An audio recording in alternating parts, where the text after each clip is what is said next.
Okay, we're here. Great. So, everyone, welcome back to our final English chat of the first semester. We've had a lot of fun here together on YouTube. And what we're going to be discussing today is Konglish and English learning tips. Hi there. Oh, great. We already have a student. Kim Min Jung. I hope I said your name correctly. And Jaebang as well. Hello. Welcome back. Great, everybody. So, on this Saturday, we'll be talking about Konglish, a really funny topic, and perhaps you may learn a new expression or two.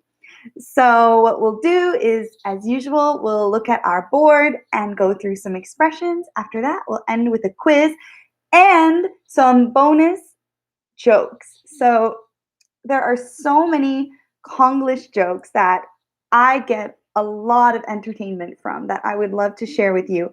Hopefully, you can share some of your Konglish jokes at the end of the lesson with me. So, our first question, easy question, please type the answer. What is Konglish? New students here. Popcorn, I love your name. Hi. Okay, everybody, our first question.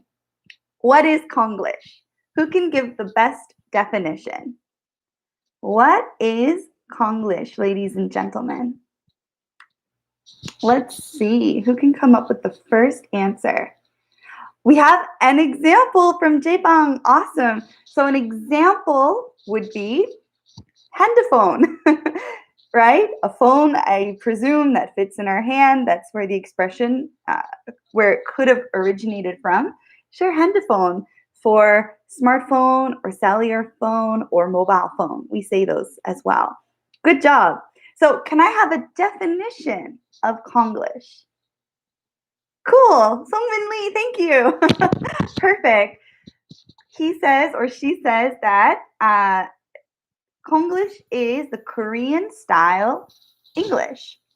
Or as Popcorn says, perfect as well. It is Koreanized English. Awesome. There you go. So I think that Konglish is important to look at and examine because when you use Konglish expressions with native speakers, maybe in Korea or abroad when you're traveling in America, in Canada, Australia, New Zealand, the UK, and so on, you might say a word, and of course, you think that word is perfectly natural and you will be understood. For instance, you say about, we'll talk about this one later, binil bag, binil bag. You're at the grocery store, you need something to carry your purchases in. You ask, may I have a binil bag, please? Maybe the native speaker will not understand exactly what you're asking for. Although you are using English words, the meaning doesn't match up. Apple, welcome back. Cool. I love New Zealand. I love New Zealand too. Very great. Okay, so that's just one example of when you may confuse somebody. So it's better if we substitute the Konglish with the commonly used English expression instead, especially, like I mentioned, if you're traveling abroad in an English-speaking country. Okay, so I want to point out at first four that I have encountered a lot in Korea. Then we'll get into a bit of a discussion. So, everyone, I hope you can see my board. If you can, give a thumbs up or a smiley face or something. Say, teacher, I can see it. I hope my writing isn't too small. So if you can see, let me know. Looks like we can. Okay, so the first one that I want to talk about today, and please, if you want to type a comment, great. We can see, perfect. So if you want to make a sentence yourself or write a comment or ask a question, please go ahead. That would be great. Consent.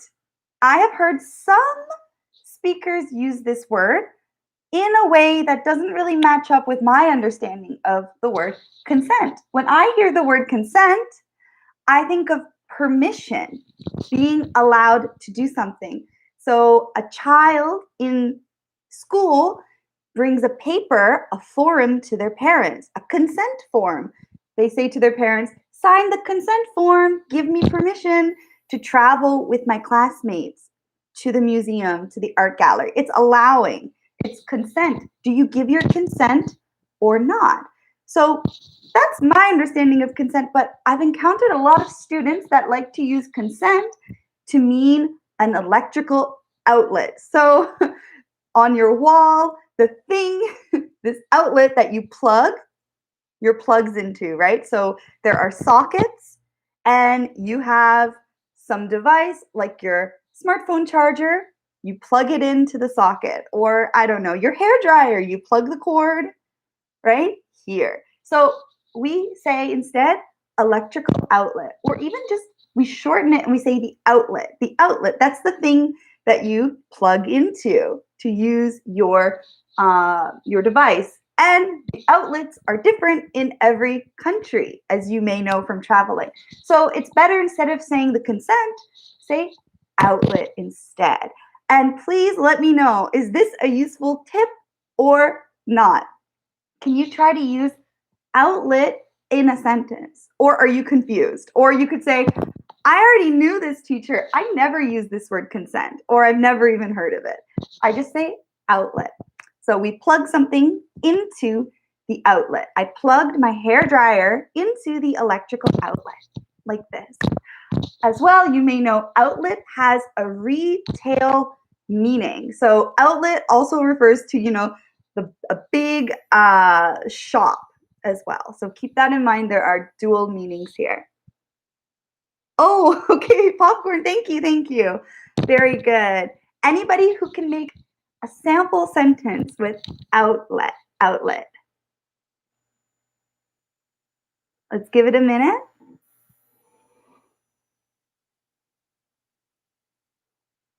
This one's a bit hard. So while we warm up, I'll move on to the next one. This one I already spoke about, your vinyl bag. So the pronunciation is different as well. So when I see this word, as a native speaker, I think vinyl, vinyl. So vinyl bag means usually, I think, plastic bag, plastic bag.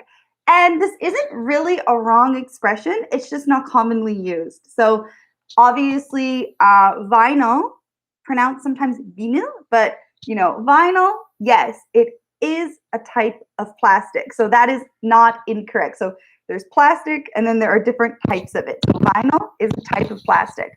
And there are bags made out of vinyl. So again, you're not wrong. But native speakers have always been saying simply plastic bag in so many countries. So that's the preferred term that we usually go with. So try not to say vinyl bag if you are traveling abroad. That is one of my big tips. Let's try to use this one, plastic bag, in a sentence. This one's a little easier. So let's try it, everyone. So who can make a perfect sentence with simply plastic bag? I packed my items in a plastic bag, right? Nowadays, we need to pay for a plastic bag at most shops. Isn't that right? Or you can say, I'm very environmentally friendly. I never use a plastic bag. I happen to use reusable bags, an eco-friendly bag. Eco-friendly. So good for, the environment, good for the ecosystem, an eco-friendly bag. We can say that. Just a pronunciation tip. Speaking of that, I also hear some students say echo for eco. So again, differences in pronunciation. If you're abroad, try to say eco, like eco-friendly. Very good. Okay, everyone. Who can make a sentence with simply plastic bag? I have some comments from Apple. Vinyl, a little bit of laughter. Thank you. I hope I pronounced it well. Very good, Apple. Again, thank you. A plastic bag was floating in the water. Great sentence. Thank you. Anybody else?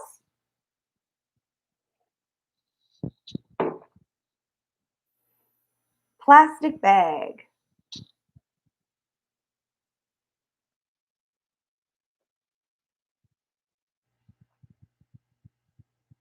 I guess it's kind of boring to talk about plastic bags. So don't worry about it, everyone. We will move on to something that I think more people can relate to. That is about a part-time job. Oh, perfect. Popcorn, thank you. A plastic bag is 10 won. Great to know. Apple again. Put the bottle in a plastic bag in case of spillage. Wow, that's a good sentence. Spillage would mean the act of spilling something, right? So something coming out, maybe, a liquid most often, right? So spilling or spillage. Awesome. I love those sentences. Okay, moving on to something. I hear this so many times when I speak, especially with college-aged students. So people in their 20s, often, they talk about their Arbeit. And I think most of us already know when you're with a native speaker, try not to say Arbeite. If we have an understanding of the German language, we can guess your meaning exactly, Songmin Lee. Awesome. Yes, you know. So if we know a little bit of German, actually, most of us have studied basic German in our lives. So we know that Arbeit means work. So I understand the connection. I don't know how the German word made its way to Korea. That would be so interesting to know how this trend got started. However, it's just better if you say your part-time job. So I hear, like I said, college or university age students say, teacher, I'm going to go to my Arbeit after the lecture. Or tonight, I have my Arbeit. And a little confusing sometimes. So please just refer to it as your part-time job. So let's try to use part-time job in a sentence. You can tell me about your experiences working a part-time job. So I'll ask it in the Konglish sense. So tell me about your Arbeit. But I really mean, please tell me about your part-time job. Have you ever had one? Do you want to get one? Let's see here. Yes, popcorn. Awesome observation. You are indeed correct. Apple. I wish I could find a part-time job. I suppose it's a little hard to find a part-time job right now during the coronavirus pandemic.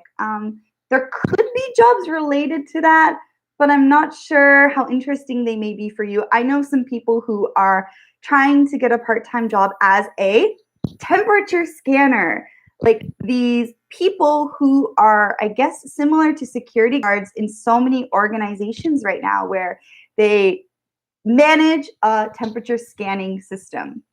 That's an example of a job that may have popped up due to the coronavirus, but it's a really interesting situation right now.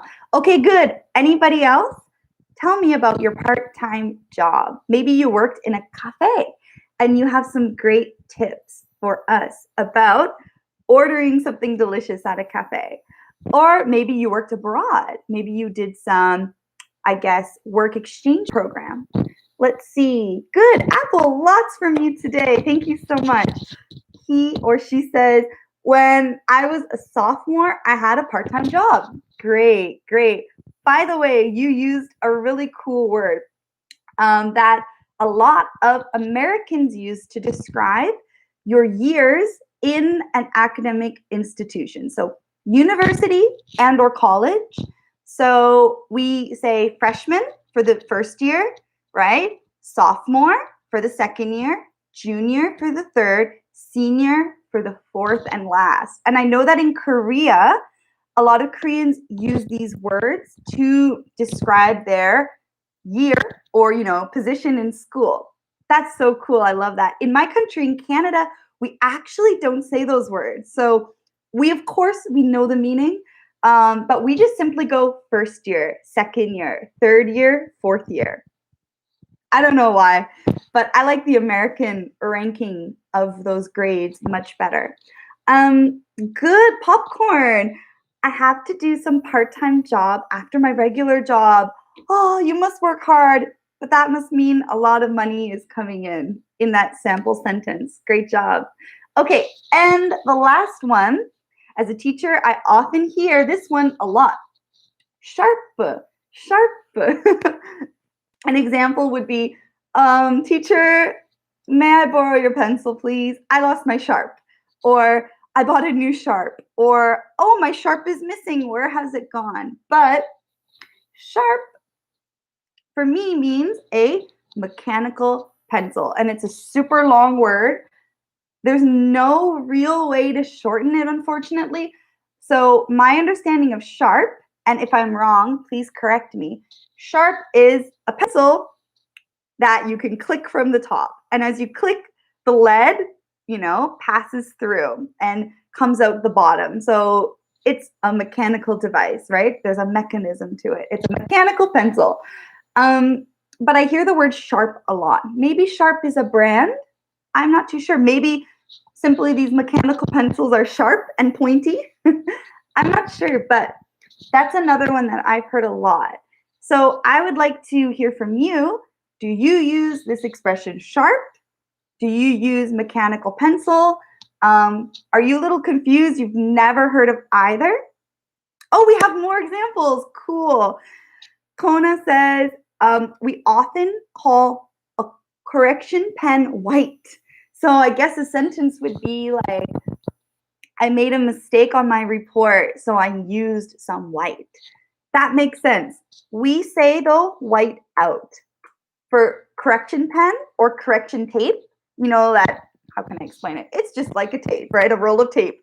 And you slide it across what you need to start again, what you need to kind of erase or omit. So we say white out, it's a noun and a verb. So I used white out to white out, aka correct the document. Cool. Very good, everybody. So anybody else? Mechanical pencil. Are there any offenders out there? Offender would be someone who is kind of a police term, right? You did an offense. You made the mistake. Are there any offenders? Have you ever used sharp when speaking with a native speaker to mean mechanical pencil? Apple. Very good.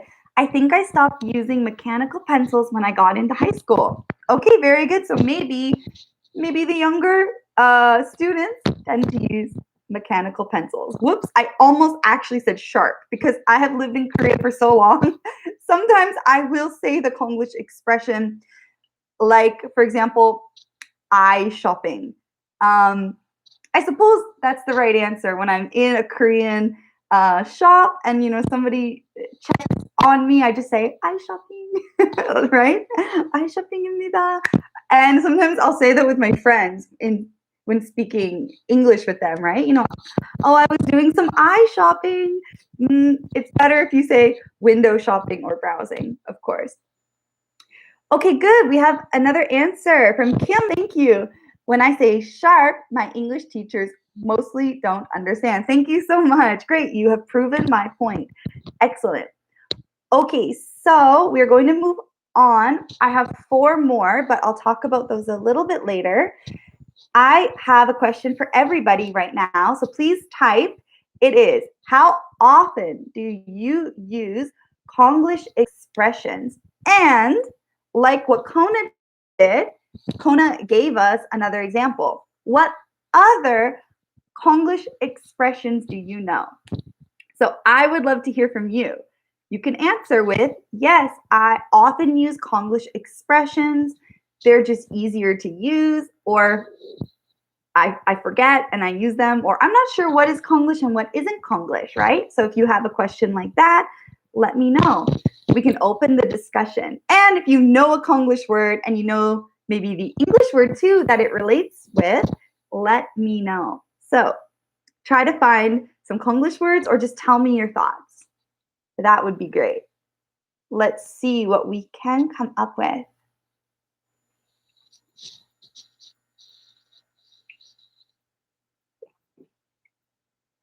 So I already mentioned eye shopping. Maybe played in the sense of, maybe that's not a Konglish, that just could be a common mistake, but I'll say it anyway. Played instead of hang out sometimes, right? We say, I played soccer or I played video games. with my friends, right?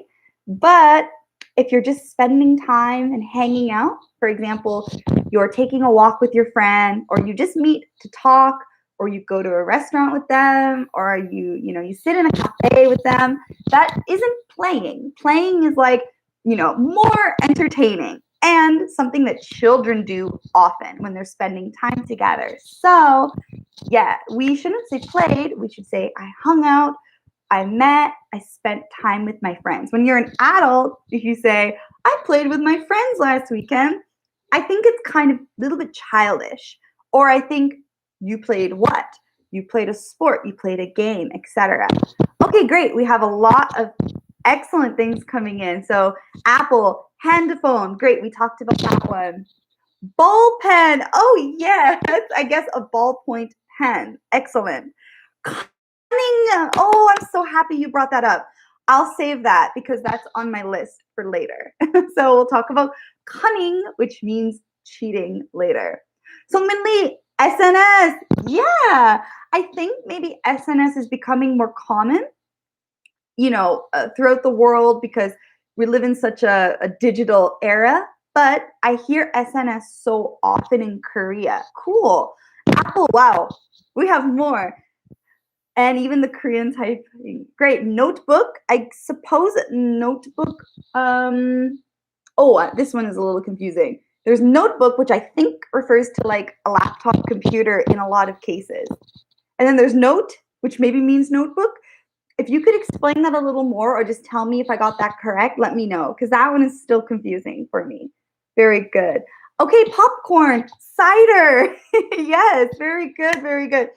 Cider, cola, aircon. Awesome. I'll say a quick thing about cider. I think it was the first time that I was flying home from Korea to Canada. It was really just a cute experience because I was on an Air Canada flight with obviously lots and lots of Korean people. And the how can I say, the stewardesses were walking around and offering beverages to people, and a lot of Koreans kept asking for cider, cider, cider. Cider please, cider please. And I could hear the flight attendants, the stewardesses, talking amongst themselves and being a little confused. They were kind of saying, what is cider? I'm not sure. Do they want an alcoholic beverage like that cider? Do they want a Sprite? Do they want a ginger ale? They really didn't exactly know what a cider was. So that was kind of cute. Okay, we'll move on. There's so many coming in. Awesome. Kona, when I talk in Korean, when I speak in Korean with Korean speakers, I use Konglish a lot. That makes sense. It's a part of Korean vocabulary. Exactly, yes. But I try not to use Konglish words in English conversation. Perfect. So then you're using it as it is intended, right? Use Konglish with Korean speakers. If you know the English equivalent, switch that over when speaking with the native speakers, and then you're never wrong and you're always understood. Great. Kim says, when I type Konglish right now, the tablet says it is wrong. Oh, so we're getting some corrections already. Very good. Apple, wow, so many. Okay, I'll just look through these real quick. Cool. Remote con for a remote controller. Aircon. Oh, we've heard that before. Yes, for air conditioner. Morning call. I've heard that before. We refer to morning call as just wake up call. Give me a wake up call in the morning, or the hotel front desk gave me a wake up call, not a morning call. But it makes sense, right? You usually want to be woken up early in the morning. Goal in, pocket ball. Oh, wow. So goal in, I'm not even sure what that means, goal in. Please let me know. I guess it could be like related to sports. Pocket ball, maybe that's like billiards, or we say in North America, pool, a game of pool. Very good. Lens for contact lens. Wow, one shot. I guess that's like an equivalent would be like bottoms up, like drink all of it. Pro, Dutch pay. Yeah, I think we could have spoken about that before. Dutch pay, going Dutch. We say the whole expression. Let's go Dutch. Let's go Dutch. Not just, I want Dutch pay. We say, let's go Dutch. Telephone box, Y shirt. Oh, yeah. So the fashion words, I still don't understand some of them. Y shirt maybe means a dress shirt or a collared shirt, kind of like this shape. The one that always confused me at first was men to men, because there's no like, I can't see the relationship. I guess now a man to man is like, oh, maybe it's what I'm wearing. Can a female wear a man to man? Am I wearing a woman to woman? I don't know, but I think it's a shirt that a man wears that is like somewhat long sleeve. Maybe it's a 3/4 inch sleeve shirt, something like that. Let me know actually what the man to man is. That would be great. Okay, tension up, says Kona, is being used in a positive meaning. I don't get why. I haven't heard that yet.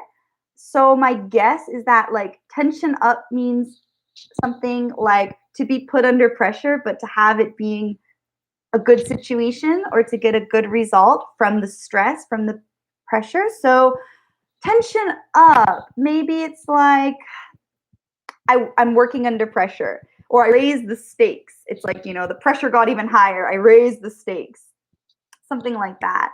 Kind of like, I know there's some cool expressions too, like, level up, to improve, to achieve something better.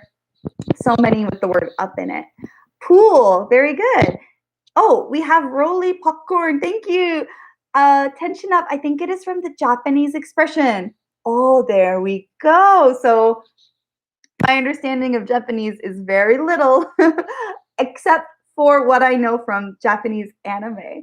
So maybe that could even come from anime. Who knows? That's really cool. Yes, Sungmin Lee, thank you. Service, free of charge. Awesome. So I often heard Koreans say, you get a lot of service at this restaurant, or, that over there, that's service. And I was always a little confused about that. It just means, yeah, free of charge. Awesome. Goal in, make a goal. Okay, just goal when you're playing this sport. Like, Sung Min scored a goal. Great. Dress shirt, white shirt. White shirt is then a dress shirt, I think. Okay, awesome. Very good, everybody. Okay, we're going to move on to 4 more. Then we'll get back to the discussion. If you think of more, just type them. I'll address them as we go. So I believe it was Apple who mentioned cunning. We'll talk about that next. Because as a teacher, again, I heard a lot of students talk about cunning in the classroom, especially around test time. They would say, teacher, he did cunning. He or she did cunning, right? Or, oh, let's not do cunning today. And I really didn't understand this until I figured it out that cunning for native speakers represents cheating on a test, doing something dishonest, not doing things correctly and by the rules. So we don't say cunning. Cunning is an adjective. It describes like somebody who's very smart, very witty, maybe a little bit tricky, maybe a little bit malicious, kind of like somebody who uses their high intelligence and their high wit to do a bad thing. Like I would say the criminal is cunning. There we go. In a lot of folk tales, we associate certain animals with different personality traits. So like I think in Korea, we associate the tiger, with a positive meaning, like so strong, so like royal and noble. In a lot of like, at least in Canada, in a lot of our folklore and stories, we think the fox. The fox is so cunning because the fox maybe, is very smart, but very sneaky and tricky and will do anything to get what they want. So that's cunning. So, but we shouldn't say that when we're talking about like stealing the answers on a test or looking at your friend's paper when you're doing a math test. That's just cheating on a test. I caught her cheating on a test. Cheating also has a romantic meaning. We talked about that before. That would mean infidelity or dishonesty between a couple. So cheating has many uses. Let's talk about cheating now. So if you can write a sentence using cheating properly. Cheating on a test, cheating on an exam. Somebody who cheats to get ahead. What can we come up with? Oh, Apple already. You can't go to college by cheating. Very good. Unfortunately, always there are some some cases where that could happen, especially with rich people like celebrities. I know in America there have been some scandals with that sort of thing where rich parents somehow have some influence, and students can go to college through like some kind of like cheating way, but usually those people get caught. And it shows you that cheaters never win. That's an expression that we say, right? Like cheaters never win. Don't be a cheater. It's not worth it. Great job, Kim. Met a cunning fox and a blind cat. Yeah, very good. Apple, you were cheating on me. So in that case, cheating on me, I think it has a romantic meaning. But English is very unique, right? If you change one word, like most languages, I would say, but again, there are just so many variations and subtleties. Change one word. You were cheating on me. It is romance. It's love. You were cheating off. You were cheating off me. That means you were cheating off somebody. You were using them to cheat. And that's talking about school or a test. So I would say, he is cheating off her on the exam. It means maybe he is looking at her paper and copying her answers. So like Billy is cheating off Sam on the test. That's about school. Billy is cheating on Sam. That's talking about relationship. Even I got confused. So just words, like on, off can completely change the meaning. Very good. Cheaters are cunning. Exactly. Very good, Kona. Thank you. We'll sum it up. Very good. Okay, the next one, number 6. I think everybody knows about this one. We don't need to spend much time. Aparte, right? It just sounds like the short form of the word it represents. Aparte. Teacher, I moved into a new aparte. My family bought a new aparte. We're redecorating our new aparte. But it's better if you just call it simply the apartment. The apartment. It's where you live, right? Your apartment. So this one should be fast and easy for everyone. Let's use apartment in a sentence. Tell me about your apartment. Did you recently buy an apartment? Did you just move into an apartment? Do you want to live in an apartment? Do you think that maybe traditional houses, like maybe the hanok houses, are better or worse than living in an apartment? So any sentence with apartment would be great. And try not to use aparte. There you go. Simple question. Where is your apartment? So in my case, I don't even know if I can call it an apartment. Mine is an officetel, which I suppose there are no officetels in a lot of other countries abroad. So I didn't know what an officetel was until I moved to Korea. I would probably just call this a condo, but not that sure because the different living arrangements, they vary between countries. So I'd call this, it's a condo.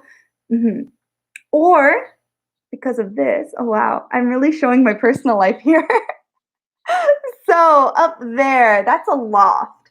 So I could even call this apartment a loft because of this unique ceiling situation. Great. Okay. Anybody else for apartment? Do you live in an apartment? 2 floor. Okay. Second floor. I guess it's a second floor, but in my country, unfortunately, this doesn't really count as a second floor. Yeah, like I could never call this like a 2-story house. Not at all. Okay. I want to live says happy. Awesome. In an apartment without noise between floors. Yes, sometimes the walls can be quite thin. Yes, good job. Great sentence. Thank you for jumping in. Kona says, I moved to the next building in the same apartment complex. Awesome. Yes, complex is a great word to describe like the collection of individual apartment units. Great job. Okay. So Rolly says, I'm living in a villa. Yeah, villa. We use villa. And I want to say that a lot of European style houses are, can be considered villas. Villas are beautiful. Apple says she's living together with her friends in an apartment. Great sentence. Good job. Okay, we'll move on. Two more. Here we go. I have run out of paper, so we'll just deal with this very dark board.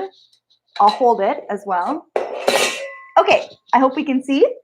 So, number 7 is self to mean self-service. We've talked a little bit about service meaning free.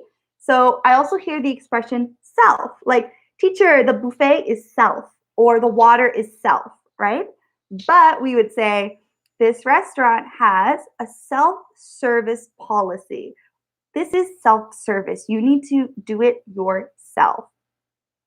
So self, let's see if anyone can come up with an expression or sentence for not self, but self-service. I like restaurants where everything is self-service, or I don't really like self-service restaurants. I like to be catered to. I like when people bring everything for me. So we can say something like that. Many restaurants in Korea are self-service actually, where you need to get the water yourself, you pick up the utensils, so your forks, knives. Oh, there you go. The side dishes, very good. Yes, Rolly, awesome. Extra side dish is self-service. Perfect, perfect. Good job. All right, and number 8, gagman.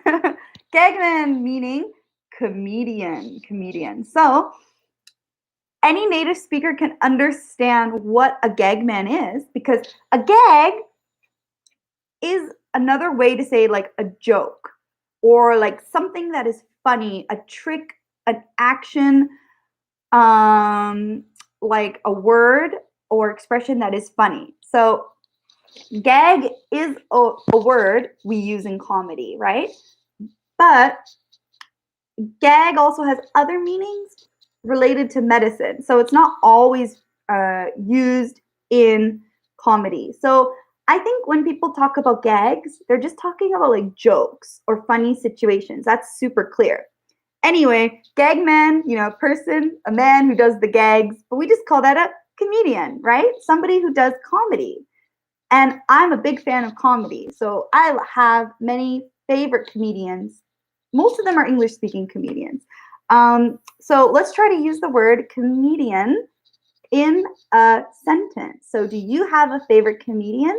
Could you recommend a comedian in Korea for me? That would be cool. Actually, I recently watched, but I forget his name, a comedian. He was on Canadian Netflix and he is Korean. He had a special, so a 1 hour stand-up comedy show. I want to say his last name is Lee, but I could be wrong. Anyway, he was like kind of short. He had like dyed blonde hair, really thick eyebrows. And yeah, he was really funny. They obviously Netflix had to translate everything into English. So I just read the subtitles and I laughed along. It was pretty funny. So let's see if we can use comedian instead of gagman. Okay, Apple has some questions. Let's see. Perfect. Apple says, are the gas stations self-service in New Zealand? I do not know. I cannot say for sure because I never used a gas station in that country. If so, do I have to tip? That's a great question. I think, so in my country, in Canada, gas stations are self-service and you do not need to tip because I've driven in my country. I know about driving in Canada, so I can only answer about Canada. Probably the same as in New Zealand, but I can't be sure. Okay, I want to be a comedian. Good job. Maybe that's the name. Oh, yes, Rolly. Yeah, you. It wasn't Lee, it was you. I think that's him. Yu Byung-jae. Sure. Yeah, some of the jokes I admit I couldn't understand because a lot had to do with like growing up in a Korean family, some like culturally unique stuff. But I found it interesting, and yeah, his other jokes, stuff that I could relate to more, just about like society or food, more general topics. I thought they were pretty funny. So, but I laugh pretty easily. I'm not too serious, except for when I'm teaching. Maybe not on YouTube though. All right. Gag concert. Okay, I've heard of that program here in Korea. I should check that out. Great, great. And Korea has so many great comedians. Says Alohi, hi, welcome back. I love to watch variety shows because they usually participate on them. Perfect. That's right. I watch Na Honja Santa. I hope I said that right. I Live Alone. I Live Alone in English, right? With oh, what's her name? I'm forgetting so many names right now. But Nare, maybe Nare, and this is going to be a really bad description of the show. But currently, there's a beautiful model. There's a man who swims, a swimmer, and sometimes he eats a lot of food. And there's Nare, who is a comedian, I believe. Anyway, there's a whole cast of them. I Live Alone is really funny, and they bring in so many cool guests and comedians. That's a great one. So if you can recommend other variety shows, like similar to I Live Alone, that would be great. Happy Learner, awesome to hear from you. Fewer and fewer people debut as comedians. Maybe it's because they prefer YouTube. Well said. And there are so many funny YouTubers. That's right. That's right. We should have another lesson on that. There are a lot of really funny Korean YouTube channels that I follow. Apple, thank you for the correction. Excellent. Conan says many comedians are losing their job because many TV comedy shows are closing. Wow, this is so interesting. It seems like the landscape of comedy in Korea is rapidly changing. That is so interesting. I Live Alone, there is always a big bear with them. Yes, Kim, that is the show I am referring to. I should have just explained it like that, like the show with the big bear, not all of these individual people I was trying to explain. Very good. Excellent, everybody. Okay, so right now I want to get into a little bit of a fun conversation. We have mentioned a lot of Konglish things today. Hopefully you learned something new from that. I'd like now to ask you about Konglish jokes, because this was something that I discovered very early on living in Korea, and I loved them. I thought they were so cute, funny, like very clever in the way that there is this combination, of English and Korean to make humor. So, Konglish jokes, everybody. I would like for you to share some Konglish joke with me. I think people can also refer to them as like a nonsense joke, like just some wordplay that may involve some English. That would be great. So an example for me of a Konglish joke would be, which is it? What is the biggest bean in the world? The biggest bean in the world is King Kong. King Kong. Like this, right? So we have like a combination of some English and Korean to make a joke. Yes, so this is not where I'm debuting my stand-up comedy future. So I'm not really good at expressing these. Maybe if you type them, I will be able to say them a bit better. Let's think of another. What is it? The vampire. So what does a vampire drink in the morning? The vampire drinks coffee. Coffee, like coffee, right? But it sounds like coffee. That's cute too. Oh, apple. Awesome. We've got some. What is a shepherd's favorite number? Ship. Like sheep, I think, right? A shepherd's favorite number. Sheep. Like this. I hope I'm saying it well. If I'm wrong, let me know. By the way, this is going to test my knowledge of Korean, so I'm a bit worried here. Another one. What do people get at the post office every day? Mail. I get that one. Mail. Every day they get mail. Wow, that's a good one. I like that one. Rolly popcorn. What is the expressing of dying ice cream? Die hard. Oh, that's so cute. I love that. Oh my gosh. Okay, more are coming in. Apple says, what did the annoyed mother tell her annoying baby? I go, like I go, like I'm gonna leave. I go, like this. That's so cute. Apple. Oh, so many, so many. Thank you though. This is much appreciated. What does oil do to bugs when you fry them in it? Oh, girum, girum. Okay, that one I don't understand. So please write why. Girum, like 참기름? Okay, this one please explain to me because my Korean vocab is not perfect. So some of them, yeah, unfortunately, you may need to explain. Um, Okay, this one I wrote it down actually. Let me find it because I thought it was really cute.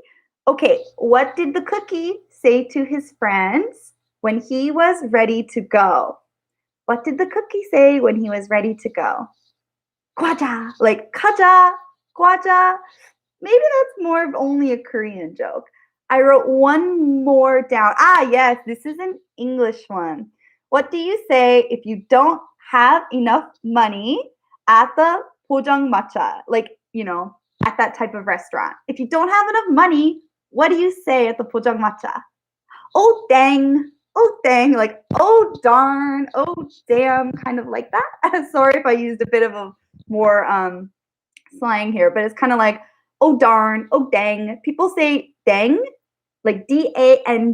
It's like darn. It's like an expression like, you're frustrated with something. So it sounds like oh dang, right? The food. I thought that one was cute. Oh, apple, you explained it. Okay, so just, yeah, that means oil. That makes sense. I should have known that. Thank you. Very good. Yeah, exactly. Rolly popcorn. Yeah. Awesome. Like, perfect, perfect. Anyone else? Anyone else who would like to try their hand at a Konglish joke? I'll do my best to say it well and understand. All right, that's okay. So we have a little bit of time left. It is important to talk about general English tips. So we have about 10 minutes left, and I thought it would be good to use this time just to talk to you guys and see, what are your language learning goals? How do you think you could improve? And if you have any advice for others in here who are learning English, we can just openly talk about that. So I'll put the question in the chat room. So we talked about Konglish already. Konglish is something that we can work on improving when we're speaking with native speakers.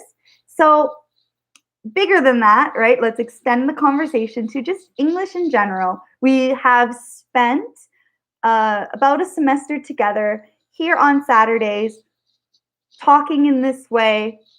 And I would just really like to know from you, well, what are your English learning goals? What are you going to be working on maybe during the summer vacation?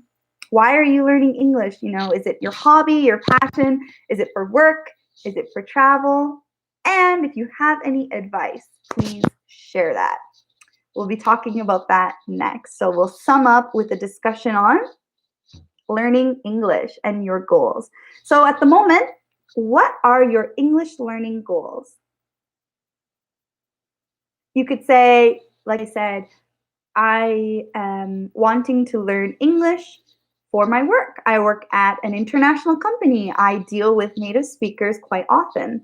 Or just simply, I would love to watch a movie without subtitles, without the bottom, written script. A lot of people call it the subscript. Subscript isn't wrong, but it's not as commonly used as subtitles. So do you want to just watch a movie with no subtitles? That's a good goal. Do you want to make some foreign friends? Would you like to read a novel, a book in English? Good. Okay, I understand it takes a while to type out these answers, so I will be patient. Apple has an answer. I want to go to the United States with my spouse.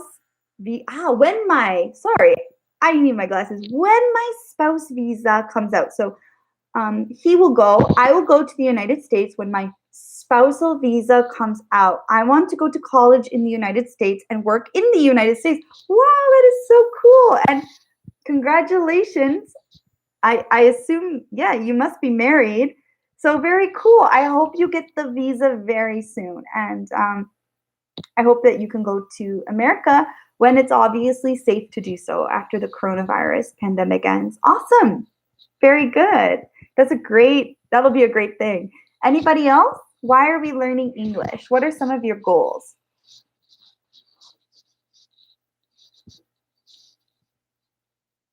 Happy says, I am wanting to play video games without subtitles. That is so cool. And I'm really curious which video games are those. Awesome. Kona says, I hope I can minimize the chance of misunderstanding when I'm reading. I need English to excel in my work. Well written and very good. So maybe just one of the benefits of reading is that you could stop, pause, go to Google or Naver, or you can try to contact a foreign friend or a teacher. You can try to figure out what you're not understanding by yourself. But I find when you're speaking, that's so much more difficult. If you don't really understand the person's message during a conversation, that can cause a lot of confusion and you can't just run off and check. So I think that means you must be at a high level of English. If your conversation skills are, pretty good, you're just trying to fine tune and deal with the nuances in reading. Very good. Happy to hear that. Kona, yes, I wish I could rely on Google less than now. But just practice makes perfect. And it's important to rely on your own skills to decode and understand using the context around the word, what is going on. That's great. Yeah, relying on Google less and less is a great endeavor. Okay, so we have about 5 minutes. Let's end with some general advice and tips. So, what are your best English learning tips and or pieces of advice? And I'll read Rolly's answer. English is difficult sometimes, but I love to watch English dramas such as Doctor Who, Brooklyn Nine-Nine, and Dexter. So funny. Very cool. Wow. Do you know Professor Josh Hollis? Those, I believe, are some of his favorite dramas. So he has a blog about cool American shows on our Cups website. So if you haven't seen it, I suggest checking that out. Or if you have an opportunity to speak with him about those shows, I think you two could have a lovely conversation. Very cool. I'm pretty sure he wrote about Brooklyn Nine-Nine just a few weeks ago. Very cool. Okay, so great answers, everyone. So we'll end with some final tips, some general advice that you have for each other. How can we improve, right? What are some tips that we can use to make our English better? Coming from me, the biggest ones I would say, obviously, to not be afraid of making mistakes. So when our anxiety levels are high, our brains cannot retain information that well. Think of a child when they learn a language from their parents and the loving people around them. They're not anxious. They're not scared. They're not stressed out. They're happy. They feel loved. And when you're in that kind of feeling or mood, you can absorb the information better. There have been studies that say, anxiety blocks retention of language. So you can't really learn that well, or you're going to waste your time, when you could be learning at a faster rate if you weren't so stressed out. So it means don't be scared. Easier said than done, but try not to be afraid. Make your mistakes. When you make a mistake, don't feel bad about yourself. Just say, oh, this is normal. Of course it's normal to make a mistake in a second or third language, right? Speak a lot. Try to speak as much as possible. Listen and repeat too. If you have an opportunity to listen and repeat after your favorite movies or your favorite YouTubers, you can kind of catch the way that native speakers speak in kind of this like up down sing song way. That could help with your pronunciation and help you with sounding authentic. I really love this expression. I use it a lot, but I've been told that Korean sounds staccato. Like the Korean language sounds kind of like da, da, da, da, da, but English sounds like a spaghetti noodle or a ramen noodle, right? It's always up, down, up, down. We vary our intonation a lot. So it sounds a bit exaggerated, but if you want to kind of fit in, try to mimic. So listen and repeat after a native speaker or, your favorite movie. That works pretty well. Great, we have some tips coming in. Kona says, being curious about everything helps you learn. I totally agree. Then you'll have more topics to talk about too.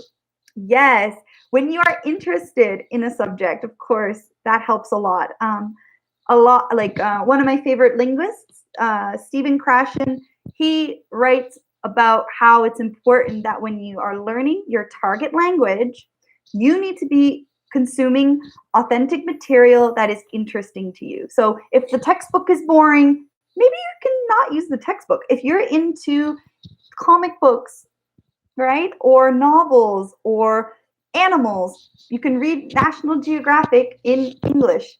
That's going to be better than being bored, not interested in what you're reading. Awesome. Surround yourself, says Apple, with English. Of course, immerse yourself. Immersion is so important. Make English friends. Find study partners. Set yourself realistic goals. Learn about the culture. Oh, wow. Good job. Yeah, my hat's off to you. Rolly says, watching dramas twice. Yes, this is a good technique. I know this one.